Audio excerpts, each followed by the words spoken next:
vamos a hablar con él porque esta semana vamos a conocer el número de inflación de noviembre. ¿Se acuerdan que ya nos venía diciendo, ojo, que se empieza a recalentar un poquito, empieza a pesar la cuestión estacional, pesan los servicios? Estamos hablando de la inflación de noviembre, cuenta regresiva hasta llegar al número, y estamos en comunicación con Damián Dipache. Hola Dami, ¿cómo estás? Gracias por atendernos.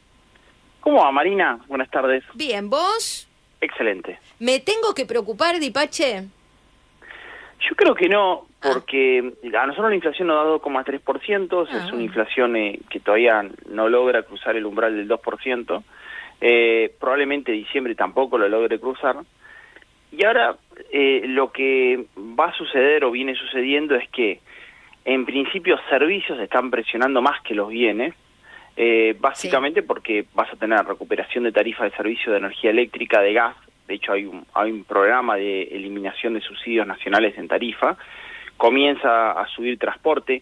Viste que en el caso de agua ya venía bastante bien, sí pegó un salto de combustible, interanualmente subió 8,7% del combustible, eso impacta un poco en el precio de los bienes, por lo cual me parece que próximo, tanto noviembre como diciembre, inflación por encima del 2%, probablemente enero esté muy ahí cerca del 2%, y después la proyección es que comience a bajar. Ahora, también es importante decir que estamos en diciembre de 2025, en diciembre de 2023 la inflación era de 211,4%, y estaríamos cerrando el año con 30% de inflación. Claro, ¿no? Bueno, sí.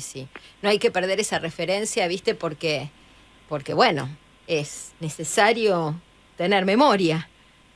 No, para mí me parece importante. Muchos dicen, bueno, tenemos un ancla fiscal, hay un ancla desde el punto de vista monetario, hay un ancla, muchos dicen hay un ancla cambiaria. Bueno, el tema es que antes no tenían ninguna ancla, y yo creo que en ese sentido hay un dato interesante que muestra cuál es la expectativa del gobierno, lo hace la Torcuata de Diltela, respecto de la inflación. Y es la primera vez desde desde mayo de 2018 que la expectativa por parte de la mayoría de la población es que la inflación baje. Claro.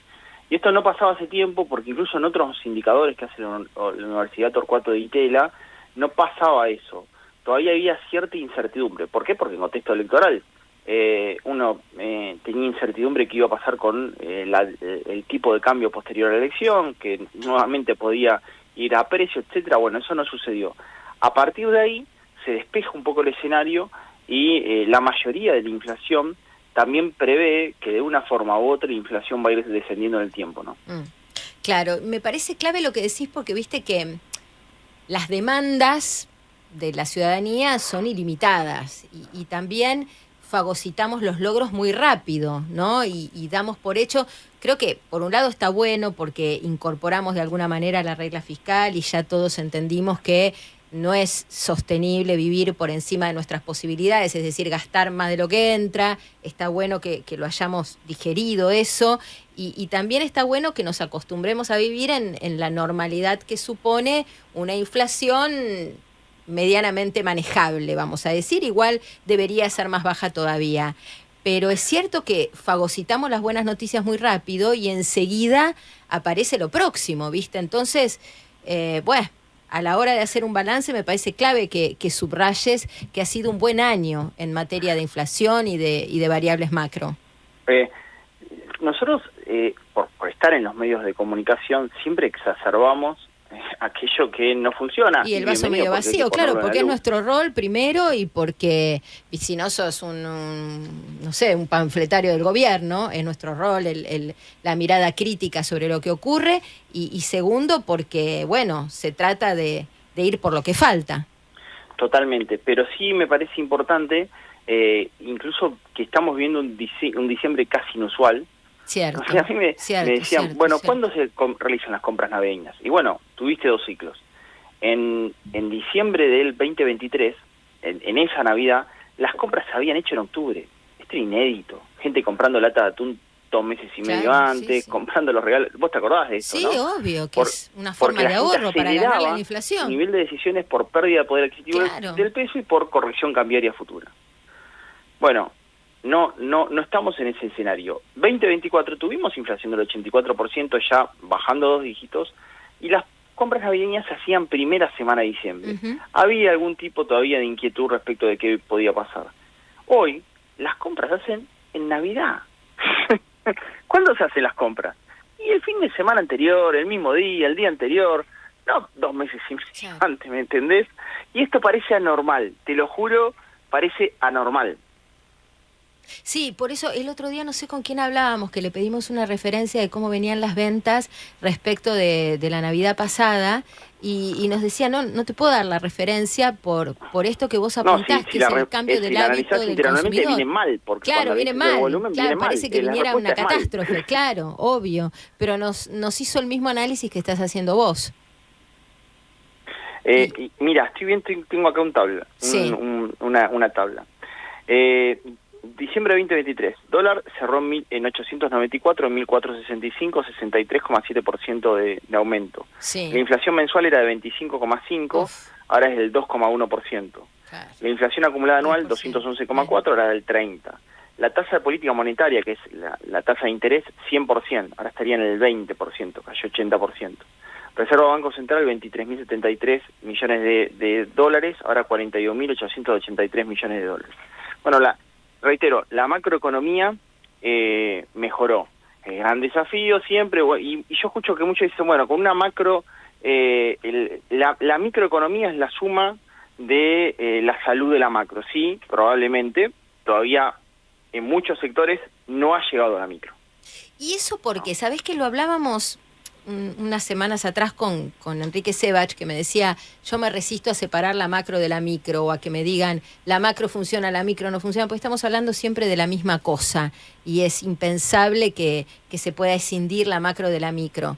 Pero es cierto que muchos coinciden en esto que vos decís, que hay sectores a los que todavía no les llegó el acomodamiento de las variables macro o la mejora de estos indicadores macro. ¿Y por qué ese rezago? Pero yo coincido con él. Porque, ojo, que tuviste un trimestre donde se desestabilizó la macro. Cierto, cierto. Julio, agosto, septiembre y octubre. Y no te olvides que se desestabilizó tanto que la tasa de interés pasó del 30 al 80. Que financiar el capital de trabajo estaba en el 76. Que las tasas de crédito habían subido porque obviamente el Banco Central subió tasa para que los argentinos se queden en pesos y no vayan al dólar. O sea, la macro también se desestabilizó. Y eso se está pagando en la micro ahora, Marina. Está bien lo que tengo una mala noticia para dar. Se va a seguir pagando porque hubo alta mora de tarjeta de crédito, porque todavía la cadena de pagos quedó tensa. Estoy hablando en la cadena de pagos de una micro, porque ahora están viniendo los cheques rechazados, y porque el costo económico, costo político, yo pensé que no iba a pasar y volvió a suceder en Argentina. Porque cuando terminan las elecciones, viste, el oficialismo festeja, y está muy bien, y bienvenido sea, pero la sociedad en general siempre tiene pagar el costo, los platos rotos de las campañas políticas. Sí, claro. Y en este sentido, dos cosas. Una que, vamos a decir, es más genérica para todos los que están escuchando, que tiene que ver con el salario, cómo está el salario real. Yo ya sé que no se puede hablar de un solo salario, ¿no? Seguro me lo vas a disociar o a desagregar entre el salario del empleo privado formal, del informal, del público, pero ¿cómo estamos en cuanto al dinero en el bolsillo respecto a diciembre del año pasado? Si pudimos recuperar algo de todo lo que habíamos perdido. Y después te quiero preguntar algo que está conectado, que es cómo están las pymes, porque sé que tu nuevo libro viene por ahí. Bueno, tema salarial en Argentina sigue siendo un tema. ¿Por qué? Porque venía subiendo, te diría, hasta el primer trimestre de este año, y después comenzó a caer ese salario real. Básicamente, ¿por qué?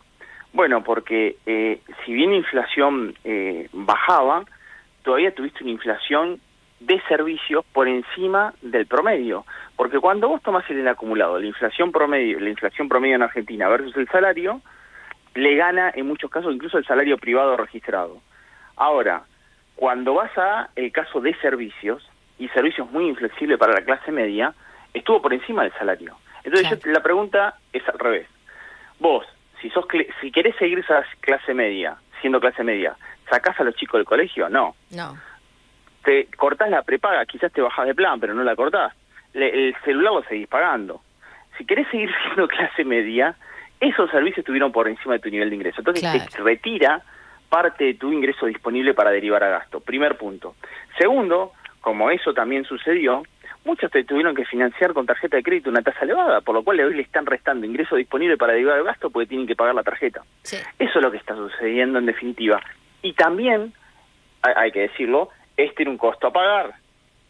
Un costo a pagar que la gente había votado. Sí, muchachos, lo que no se paga en la boleta de servicios se paga en la góndola del supermercado con emisión monetaria, con deuda, con suba de impuestos. Entonces también esa correlación no hay que olvidarla, porque tampoco la corrección es inmediata. Está claro lo que decís. Y lo último, nos quedó el tema de las pymes, ¿no? Porque estás presentando tu libro que tiene que ver con el futuro de las pymes, las claves para entender los cambios que se vienen, y bueno, un sector históricamente golpeado. No sé cómo está ahora, supongo que variará de rubro en rubro. Bueno, primero, el futuro de las pymes, cómo prepararte para un mundo en el que cambiar será más valioso que crecer. Para Argentina, América Latina, España, lo estoy presentando. Es un libro donde tiene mirada global, porque las pymes a nivel global tienen una necesidad de innovar rápidamente y generar mayor nivel de cambio en relación a adaptación tecnológica, digitalización, comercialización electrónica, sociedad con inteligencia artificial. Son los ejes en los cuales laburo en el libro. Sí. Para cualquier pyme de Argentina y del mundo esto es muy importante. ¿Qué pasa en el mercado doméstico, con la pyme local? La pyme local, hoy tenés 3 tipos de pyme. Una pyme en Argentina que te dice, mira, la realidad es que yo no voy a bancar el ciclo de reformas, cierro. Y está pasando eso. No lo está pudiendo bancar. Sí, esto pasa. Es decir, ¿qué es no bancar el ciclo de reforma? Yo no puedo esperar a que haya reforma tributaria, reforma laboral, eso se va a extender en el tiempo. No me da mi empresa, no puedo. Pyme número 2, mejoró en su nivel de productividad, pero está esperando la competitividad. Es una pyme, te digo, feligrés de que las reformas efectivamente se den en la República Argentina.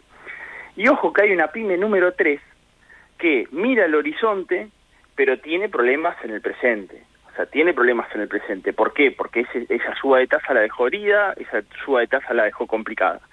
Entre lo que es industria, comercio y construcción, esos 3 sectores de la economía representan más del 60% del PBI argentino. Si vos ahora nos tomamos los dos juntos, el DeLorean de Volver al Futuro, y vamos a diciembre de 2017, desde diciembre de 2017, esos 3 sectores no crecen en términos reales. Es decir, la pyme tampoco avanzó porque esos sectores no acompañaron. Claro, está claro. Sí.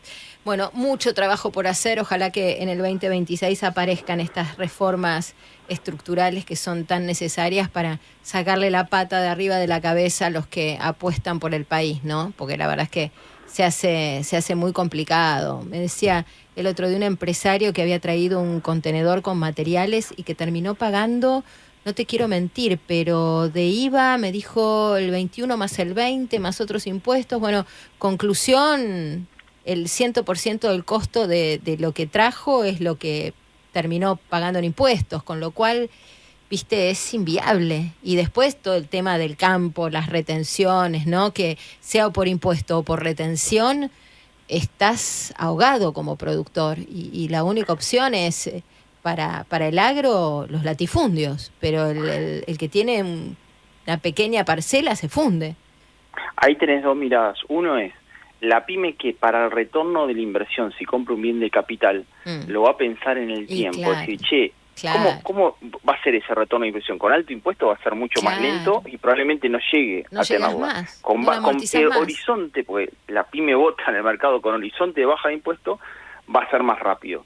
Dato, te doy un adelanto muy importante, borrador de modernización laboral, parecería ser que va a tener, y bienvenido sea, un régimen de inversión a las medianas, un régimen de incentivo a las medianas inversiones. Esto es muy importante. La verdad que sí. Gracias, Damián, por el anticipo del libro y por el panorama.